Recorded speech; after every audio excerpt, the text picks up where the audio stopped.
Teka lang, girls versus boys ba talaga to? Ba't parang may babae yata sa amin? Tapos yung team namin ni isa lang ng squad. Lahat kami dito F11 maliban lang sa 4 na kakampi ko. Paglalabanin natin ang 5 babae at 5 lalaki. Ang team na mananalo ay mag-uuwi ng 10,000 pesos.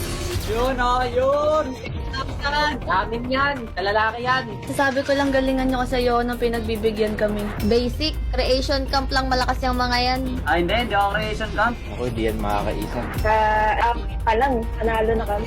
Sa ML pa kaya. Ngunit bago tayo magsimula, meron akong offer para sa boys. Kung magpipik kayo ng non-meta heroes, bibigyan ko kayo agad ng tigi 1,000 piso. Teka nga, bakit kailangan may partida sa kalaban? Hindi naman porket babae yung mga yan, hindi na kami kayang tupiin yan. Tingnan nyo nga yan, si Francine kay Gigi tsaka kay Chelsea pa lang, kayang-kaya na kaming matalo. Teka lang, ba't ba kayo nasa gold? Dapat XP ako ah.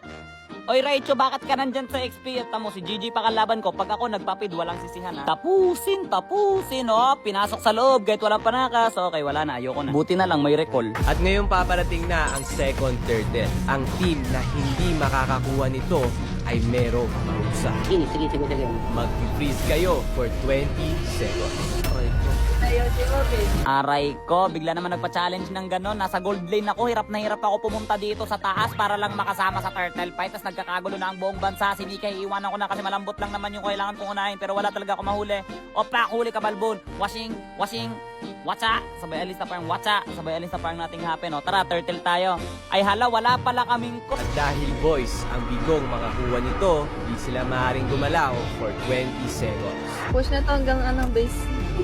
Huwag kasi! Patayin niya na. Lono, minama tayo dito. Alam niya bang hindi niya ako kailangan patayin? Namatay. Lono, maawa naman kayo. Pre, hindi ito yung first time na hindi ako nakagalaw. Kung kailan naman pwede nang kumilos, patay pa rin naman ako. Wala din anong gagawin. Eto pre, nagkakagulo ang buong bansa. Papakitaan ko kayo ng pangmalupitang third petrify. Huli kayong lahat sa akin, oh. Asar. Nasar ko na yung mga bird, ha. Asar na yan. Asar talo yung mga yan sa akin, oh. Ano ba to? May purify ba to? Parang gusto ko bumawi kasi lagi niya ako kinakawawa sa gold, eh, oh. Ano? Teka lang, buhay pa yun? Akala ko buhay pa rin, eh. Tapos nung late game na pre, lagi ko nang inuuna si Chelsea kasi ang sakit-sakit niya masyado. Dapat hindi siya hinahayang mambato ng donut. Kaya yan, diba? Pinipitas ko siya ng ganyan. Tapos bigla siya nag-anano. Tapos grabe bumili siya ng immortality. Grabe naman yung pinakataan kami ng buy and sell sa mukha. Tapos nakaligtas pa. Halimaw talaga itong mga babaeng to ba? Teka lang. Kalmayin nyo lang. Uy, kalma lang.